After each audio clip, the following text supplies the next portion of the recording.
Hello everyone, so we welcome you all of you in defence studies. आज एक और important topic पे बात होगी जो आपके सीएपीएफ पेपर 2 की प्रिपरेशन के लिए बहुत ज़्यादा इंपॉर्टेंट है। टॉपिक रहेगा डिसरप्शन इन पार्लियामेंट्री डिबेट्स या फिर अनपरफॉर्मिंग या फिर नॉन परफॉर्मिंग पार्लियामेंट्स। क्यों ये टॉपिक आपकी प्रिपरेशन के लिए इंपॉर्टेंट है, स्पेशली फॉर सीएपीएफ? क्योंकि ये पूछा गया आपके एग्जाम में।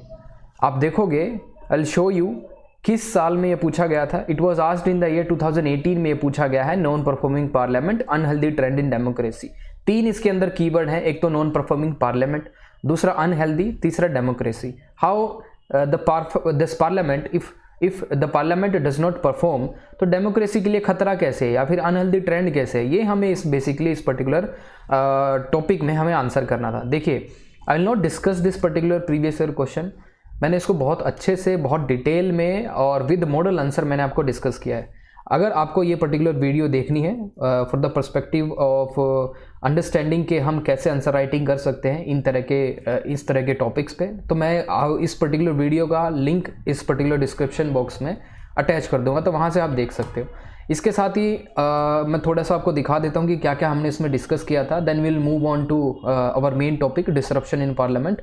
तो उसके बाद देखिए, our earlier prime minister, former prime minister Venkaiah Naidu, तो अवर दिस वाइस प्रेसिडेंट, इन्होंने भी पार्लियामेंट्री डिसरप्शन पे बहुत ज़्यादा बोला था। उसके बाद आप देखोगे the role all the committees play in the parliament. देखिए, पार्लियामेंट के अंदर आपको पता है, पार्लियामेंट के सिर्फ अंदर काउंसिल ऑफ मिनिस्टर्स या फिर अपोजिशन नहीं होता, उसके अंदर आपको पार्लियामेंट्री कमेटी भी मिलेगी, वो भी इंपॉर्टेंट है, राइट।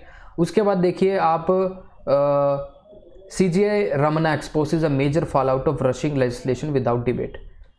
अब चीफ जस्टिस ऑफ इंडिया को समझेंगे जब इन्होंने जो एक पर्टिकुलर स्टेटमेंट दी थी कि पार्लियामेंट ढंग से काम नहीं कर रही है, पार्लियामेंट विदाउट डेलिब्रेशन और discussion of important major laws उनके क्या कर रही है, पास कर रही है। उससे क्या होता है, उससे ये होता है कि कोर्ट्स पे ज़्यादा बर्डन, आप देखोगे कोर्ट्स पे बहुत ज़्यादा बर्डन पड़ता है, राइट। तो इसके बाद हम देखते हैं, जैसे CJI का दोबारा एक और कमेंट आया कि no Forsyte in drafting laws clogs court. जैसे बिहार का लिकर बैन का इन्होंने एग्जांपल दिया कि बिहार के अंदर जब लिकर बैन को लेके एक लॉ वहाँ पे पास किया गया, तो आप देखोगे कि बिहार के अंदर जो हाई कोर्ट है वहाँ पे कितनी ज़्यादा लिटिगेशन आई कि ये बैन यहाँ से दोबारा से रिवोक होना चाहिए, इस तरह का बैन आप नहीं लगा सकते, ओके। उसके बाद आप देखोगे this is the model answer जो हमने डिस्कस किया। Basically this can be an intro, इस तरह का आप इंट्रो लिख सकते हैं। उसके बाद आपकी मेन बॉडी के अंदर इस तरह से आप क्या कर सकते हो, डिफरेंट पैराग्राफ लिख सकते हो। सेकंड पैराग्राफ जब आप स्टार्ट करोगे तो उसके बीच में ना थोड़ी सी लाइन छोड़नी पड़ेगी, तभी ये लगेगा कि सेकंड पैराग्राफ शुरू हो रहा है, राइट। उसके अलावा आप देखिए कि हर एक पैराग्राफ में 3 या 4 या फिर 5 मैक्सिमम लाइन है, जिससे ये लगेगा कि आपने बहुत ज़्यादा डायमेंशन दी है। जितनी ज़्यादा डायमेंशन आप एस्से के अंदर दिखाएंगे उतना ही बेटर आप मार्क्स लेके आएंगे। अगर आपने पूरे एस्से के अंदर ही 3 पैराग्राफ में ख़त्म कर दिया तो उसमें लगेगा कि डायमेंशन कम है, तो आपको मार्क्स भी कम मिलेंगे। इसमें आप देखोगे मैंने नंबर ऑफ डायमेंशंस लिखी है, और इसमें आप देखोगे कि मैंने इसमें थोड़ा सा इनोवेशन करने की भी कोशिश की है, थोड़ा सा फ्लो चार्ट का मैंने इसमें यूज़ किया है। हर एक चीज़ को मैंने इसमें मेंशन करने की कोशिश की है। मैंने इसमें बुलेटिन पॉइंट्स का भी यूज़ किया है। अगर किसी को बुलेटिन पॉइंट्स लिखने में कोई लिखने में इंटरेस्टेड है और वो ये सोचता है कि उसको एक सिर्फ वैलिडेशन चाहिए कि हाँ कि बुलेटिन पॉइंट्स को भी हम यूज़ कर सकते हैं, yes you can use the bulletin points but in such a way जो कि आपके पर्टिकुलर एस्से को एनरिच करे, ठीक है। उसके बाद जैसे आपका एक कंक्लूजन भी सेपरेटली दिखना चाहिए कि कंक्लूजन आपका कहाँ पे है। इस तरह से आप आंसर राइटिंग कर सकते हैं अपनी एस्से राइटिंग, ठीक है। So let's moving towards the disruption in parliamentary debates. तो सबसे पहले हम देखते हैं कुछ एक करंट अफेयर्स, क्या क्या इंपॉर्टेंट डेवलपमेंट है अभी आज के टाइम में। अगर हम देखेंगे डिसरप्शन इन पार्लियामेंट को लेके, राज्यसभा ने, आप देखोगे राज्यसभा से 19 अपोजिशन मेंबर को सस्पेंड किया गया था। जब वहाँ पे देखोगे आप this chairman from the Rajya Sabha, उन्होंने इसके पर्टिकुलरली एक्शन लिया था from off this 19 opposition members. उसके बाद देखोगे our former chief justice of India, justice NV Ramana, तो इन्होंने बोला कि lack of debate in parliament. जब lack of debate in parliament, क्योंकि पार्लियामेंट होता ही क्या है, डिस्कशन के लिए, डेलिब्रेशन के लिए, क्रिटिसिज्म के लिए, गवर्नमेंट को अकाउंटेबल बनाने के लिए। अगर पार्लियामेंट के अंदर डिसरप्शन हो रहा है, पार्लियामेंट के अंदर कोई अच्छा डिस्कशन नहीं हो रहा, कोई नेशनल इशू को डिस्कस नहीं किया जा रहा, तो पार्लियामेंट का फ़ायदा ही क्या है, ठीक है। डेमोक्रेसी नहीं है वो, that is not an democracy. Democracy के अंदर क्या होते हैं, चीज़ों को डिस्कस किया जाता है और उसका सॉल्यूशन ढूंढा जाता है। लेकिन अगर आप पार्लियामेंट के अंदर सिर्फ जो लॉ पास करेंगे मनी बिल का यूज़ करके, और मनी बिल का यूज़ करके एक मेथड हो गया, दूसरा आप विदाउट डिस्कशन एंड डेलिब्रेशन और डिसरप्शन करेंगे पार्लियामेंट के अंदर, तो कोई फ़ायदा है नहीं पार्लियामेंट का बेसिकली। इसके बाद देखोगे आप जो पार्लियामेंट की प्रोडक्टिविटी है वो डिक्रीज़ हुई है 2022 में, 12 में आप देखोगे, फिर 13 के अंदर, फिर 16 के अंदर, फिर 18, फिर 21। जो कांस्टेंट नहीं रहती है प्रोडक्टिविटी वैसे, क्योंकि हर साल कुछ ना कुछ रीज़न आ सकता है, क्योंकि कोविड पेंडेमिक का जो टाइम था आपको पता है 2020 में जब पेंडेमिक आया तो नेशन वाइड लॉकडाउन था उस टाइम, तो वैसे भी प्रोडक्टिविटी कम हो गई थी। But there are certain reason attach to that कि प्रोडक्टिविटी कम क्यों होती है, उसके पीछे सर्टेन रीजंस होते हैं। आप देखते हैं सिग्निफिकेंस क्या है पार्लियामेंट्री डिबेट्स की, ये इंपॉर्टेंट है। पार्लियामेंट्री डिबेट्स की हम सिग्निफिकेंस की सबसे पहले बात करें तो पार्लियामेंट्री डिबेट्स क्या है, कंट्रीब्यूट करती है क्वालिटी ऑफ डेमोक्रेटिक डिसीजन। जैसे अगर हम बात करें 3 फार्म्स लॉ की, तो without any discussion and deliberation 3 farms law को एज एन ऑर्डिनेंस रूट से पास किया गया, फर्स्ट थिंग। दूसरा आप देखोगे बैक इन द 2015 तो न्यू लैंड एक्विजिशन पॉलिसी आई थी, उसको भी ऑर्डिनेंस रूट के थ्रू पास किया गया, ठीक है। आधार बिल आया, उसको भी एज ए मनी बिल क्या किया गया, पास किया गया, without any deliberation, discussion, criticism, कुछ नहीं।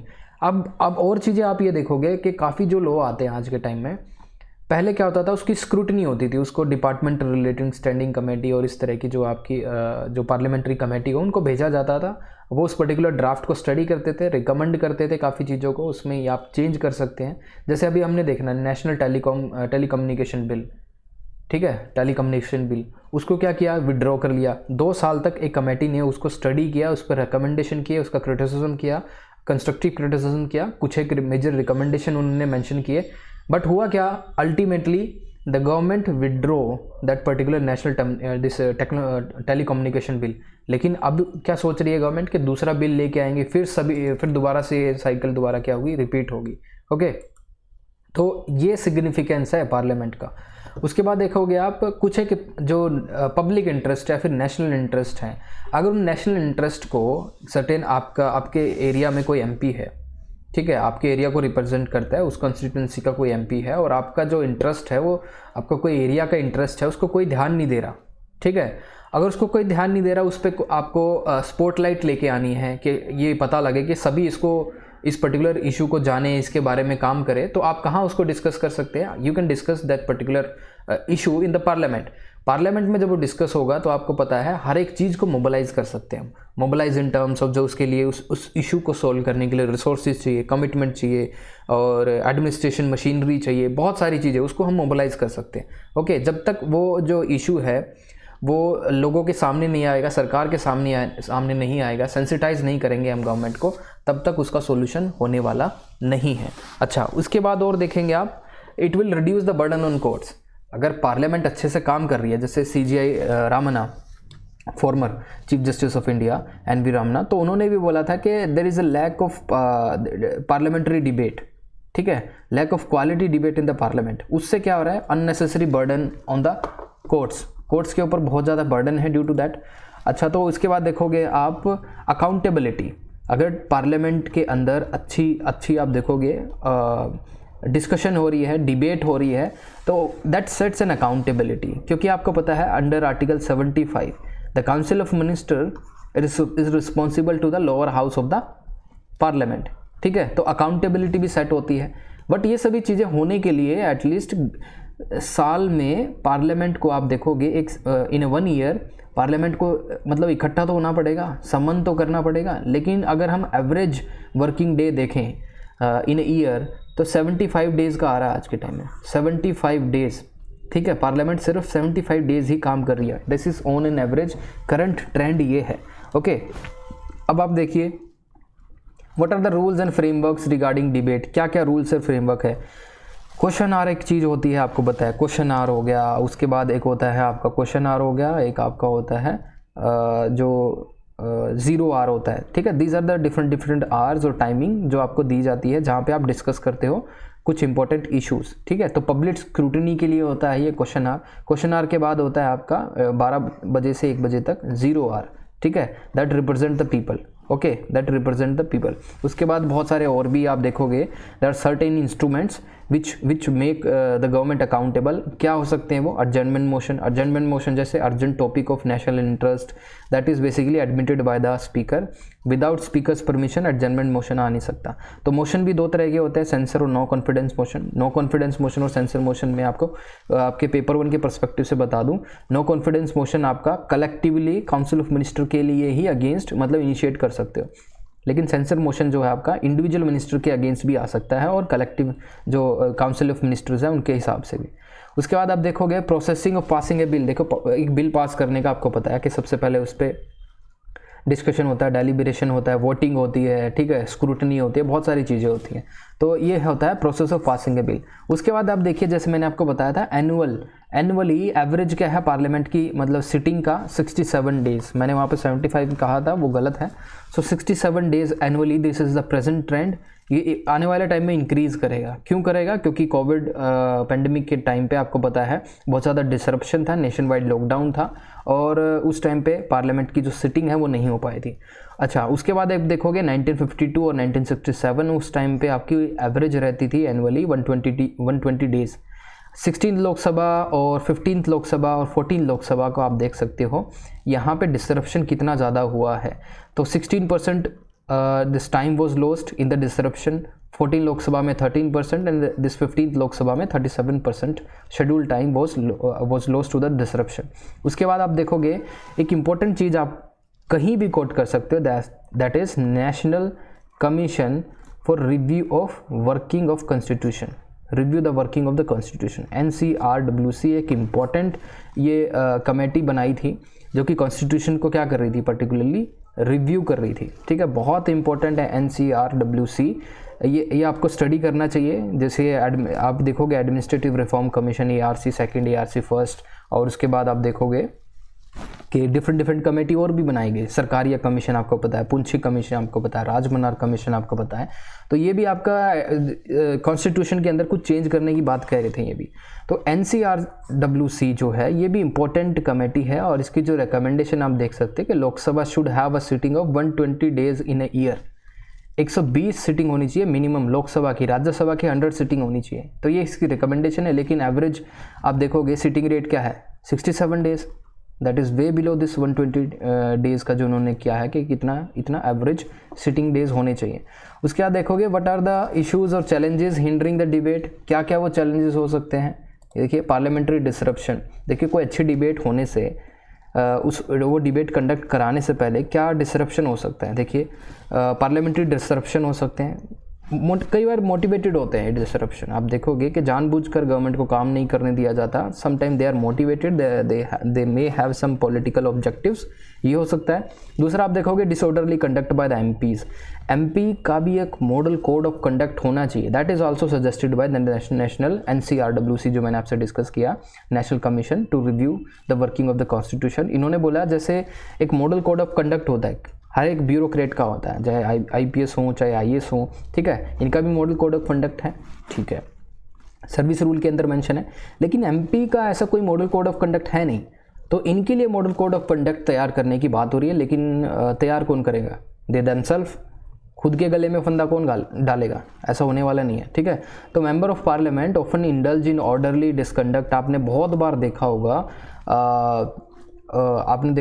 पार्लियामेंट के अंदर वो मीम भी आया था, आपने कभी देखा होगा तो, कि द पेपर्स वर थ्रोन। जो आप देखोगे जो बिल के जो पेपर थे वो हवा में ऐसे उड़ रहे थे, उनको फाड़ भी दिया गया। ये सभी चीज़ें आपने वहाँ पे देखी होगी। नाउ डिसअफेक्शन हो सकता है, अनरिजोल्व एटीट्यूड और unresponsive attitude of the government, political party के बीच में enmity, absence of prompt action, ये सभी रीजंस हैं। रीज़न किसके हैं? Reason of this parliamentary disruption. और जो क्वालिटी डिबेट नहीं हो रही आज के टाइम में, उनके पीछे सब रीज़न है। तो ये रीज़न है, तो कुछ ना कुछ उसके पीछे आप देखोगे। अगर पार्लियामेंट के अंदर डिसरप्शन होगा तो government will take some action. तो यहाँ पे आप देखोगे राज्यसभा के अंदर 12 opposition members of the Rajya Sabha were suspended for the entire winter session, right. तो ये आप देखोगे कि चेयरमैन ऑफ द राज्यसभा इन्होंने एक्शन लिया। अब पॉलिटिक्स बाय पार्टीज़, जैसे मैंने आपको बोला कि कई बार डिसरप्शन जो है मोटिवेटेड होते हैं, पॉलिटिकल कुछ न कुछ उनका ऑब्जेक्टिव भी हो सकता है। दूसरा आप देखोगे व्हाट आर द इम्प्लीकेशंस, क्या हो सकते हैं अगर पार्लियामेंट ढंग से काम नहीं कर रही है। तो पहला हो सकता है lack of proper clarity in the law। जैसे former chief justice of India NV Ramana उन्होंने भी बोला है, उन्होंने ये बोला है कि we have not seen any particularly merit in this particularly recently passed bill. उसमें कोई मेरिट नहीं है, उसमें कोई डिस्कशन नहीं है, बहुत सारे लूप होल्स हैं। तो क्या होगा, लूप होल्स होंगे तो वो कहाँ दोबारा जाएंगे, that particular law will be challenged in the supreme court. तो दोबारा से जुडिशरी के ऊपर बर्डन मतलब देखो गया कि बर्डन बढ़ जाएगा। उस चीज़ों से बचने के लिए क्या कर सकते हैं आप, क्या आप अपनी जो पार्लियामेंट्री जो स्क्रूटनी वहाँ पे कर सकते हो, पहले डिबेट कर सकते हो, पार्लियामेंट्री कमेटी को आप वो रिकमेंड कर सकते हो कि आप यहाँ पे स्क्रूटनी करें इस बिल की, क्या क्या इसमें चेंजेस कर सकते हैं। ठीक है, कोई भी फंडामेंटल राइट को तो इन्फ्रिंज नहीं कर रहा है, ये लोगों के राइट्स को तो इन्फ्रिंज नहीं कर रहा है, इस तरह से आप वो कर सकते हो। लेकिन नहीं हो रहा, डिबेट नहीं हो रही, आप ऑर्डिनेंस रूट का आप वो ले रहे हो सहारा। ठीक है, ऑर्डिनेंस रूट के सहारे से आपने देखा कि 3 फॉर्म्स लॉ पास हुए और नेशन वाइड डिसरप्शन हुआ, राइट। उसके बाद आप देखोगे this shorter parliamentary session due to frequent adjournment and leniency bills dismisses parliament's efficiency. So shorter parliamentary session जो आप देखोगे, सेशंस का ड्यूरेशन भी कम होता जा रहा है। ठीक है, ये भी आप एक चीज़ देखनी पड़ेगी। उसके बाद क्या होता है, डिसएन्चेंटमेंट ऑफ द पीपल। तो people will lose the faith in the government will also lose the credibility in the eyes of the people. ठीक है, ये हो सकता है। उसके बाद एंटी इनकम्बेंसी जैसी चीज़ें हो सकती हैं। उसके बाद आप देखोगे absence of debates leave the government unchecked हो जाएगी गवर्नमेंट कैन बी डिस्पोटिक। ठीक है, ये हो सकता है कि वो पावर हंग्री हो जाएगी। ठीक है, उसके बाद आप देखोगे this impact on the constitutional rights पे क्या इम्पैक्ट पड़ सकता है कि आर्टिकल 75 जो है वो क्या कहता है, आर्टिकल 75 बोलता है कि council of ministers shall be collectively responsible to the house of the people. तो जब तक आप उनको रिस्पॉन्सिबल नहीं बनाएंगे काउंसिल ऑफ मिनिस्टर को, तो आर्टिकल 75 का कोई सिग्निफिकेंस ही नहीं है। तो अकाउंटेबल कैसे बनाओगे, अकाउंटेबल आप जब ही बनाओगे ना जब पार्लियामेंट फंक्शन करेगी। ठीक है, अब नेक्स्ट देखते हैं, lack of debate is weakening in parliament. ये सभी चीज़ें हो रही हैं। आप देखोगे कि ये देखिए आप, this none of the 15 bill introduce in the monsoon session refer to this parliamentary committee. तो मैं आपको ये बोल रहा था कि पार्लियामेंट्री कमेटी बहुत इंपॉर्टेंट है। कोई भी बिल आपको पूरी तरह से पास करने से पहले पार्लियामेंट्री कमेटी को वो सेंड करना होता है। Parliamentary committee will suggest some recommendation, उनकी स्क्रूटनी करनी बहुत ज़रूरी है बिल की। अच्छा, उसके बाद आप देखोगे वे फॉरवर्ड क्या हो सकता है। देखिए, जो मैंने आपको सजेस्ट किया, मॉडल कोड ऑफ कंडक्ट हो सकता है पार्लियामेंटेरियंस का। उसके बाद आप ये काफ़ी स्ट्रिक्ट है, बट ये अच्छा भी लग रहा है कि ये concept of no work no pay. अगर आप 67 डेज़ के लिए मिल रहे हो एनुअली, तो उस हिसाब से आपकी सैलरी क्या होनी चाहिए, आपको सैलरी मिलनी चाहिए। शेडो कैबिनेट वाला मॉडल आप लगा सकते हो। यूनाइटेड किंगडम के अंदर जैसे शेडो कैबिनेट है। शेडो कैबिनेट का मतलब है अपोजिशन में जितने भी लोग हैं उनको एक पर्टिकुलर कैबिनेट प्रोवाइड कर दी जाती है, कैबिनेट अलॉट की जाती है। किसी को डिफेंस मिनिस्ट्री, किसी को आपको फाइनेंस मिनिस्ट्री, और according to their domain expertise. ठीक है, जिसमें एक्सपर्टीज़ होगी उस हिसाब से उसको वो मिनिस्ट्री दे दी जाती है। और वो क्या करता है, जो गवर्नमेंट के अंदर जो मिनिस्टर है उस पर्टिकुलर मिनिस्ट्री के लिए जो रिस्पॉन्सिबल है उसकी जो एक्शंस हैं वो ट्रैक करेगा और उसको लायबल बनाएगा, उसको अकाउंटेबल बनाएगा। कहाँ पे, पार्लियामेंट के अंदर। ठीक है, through discussion, by asking questions. ठीक है, उसके बाद आप देखिए, आप ये देख सकते हैं कि पार्लियामेंट्री डिसरप्शन इंडेक्स के अंदर आप देख सकते हैं Rajya Sabha deputy chairman suggested evolving a parliamentary disruption index, measure करने के लिए बेसिकली कि incident of indiscipline in the parliament को। देखिए ये नेक्स्ट आ गया code of conduct for member, जो मैं आपको बता रहा हूँ बार बार। उसके बाद frequent disruption reflect the nature of Indian democracy as being dysfunctional. जैसे आपका क्वेश्चन भी था ना कि non performing parliament is unhealthy trend in Indian democracy. तो यहाँ पे आप लिख सकते हैं कि इंडियन डेमोक्रेसी जो है डिसफंक्शनल हो जाएगी, ये भी हो सकता है। अब कंक्लूजन आपको लिखना पड़ेगा, डिस्ट्रैक्शन और वेस्ट ऑफ टाइम जो पार्लियामेंट का हो रहा है, that is first of all is not a good thing. Parliament एक ऐसी जगह है जहाँ पे आपको बहुत वाइजली यूज़ करना चाहिए टाइम का। बहुत सारे देश के अंदर आप देखोगे इश्यूज़ हैं, नेशनल इश्यूज़ हैं, कोर इंटरेस्ट हैं, उनको डिस्कस करना चाहिए। ठीक है, तो ये एक इम्पॉर्टेंट चीज़ है, यहाँ पे आप डिस्कस कर सकते हैं। तो इस तरह से आप पॉजिटिव कंक्लूजन लिख सकते हैं कि अगर हमें we need if we want to make our country more prosperous या फिर डेवलप्ड कंट्री अगर हमें बनाना है, तो अपोजिशन और जो रूलिंग गवर्नमेंट है उसको साथ में मिलके काम करना पड़ेगा। ठीक है, एक साथ मिलके काम करेंगे तभी नेशन की प्रोग्रेस या फिर नेशनल डेवलपमेंट पॉसिबल है। ठीक है, rather than pulling each others leg और डेलिब्रेट या फिर पॉलिटिकल एजेंडा के लिए अगर आप पार्लियामेंट डिसरप्शन करेंगे, पार्लियामेंट के अंदर डिसरप्शन करेंगे, that will not do basically good for anyone. ठीक है, तो आप इस तरह से इसको क्या कर सकते हो, एंड कर सकते हो। राइट, तो ये था आपका पार्लियामेंट्री डिसरप्शन का टॉपिक। कोई और इंपॉर्टेंट टॉपिक जो आपको लगता है that is important for CAPF paper 2, जो हमें लगता है वो तो हम बना ही रहे हैं according to the previous year question trend analysis, उस हिसाब से हम बना रहे हैं। बाकी जो आपको लगता है आप हमें कमेंट कर सकते हैं। Right, so thank you for watching.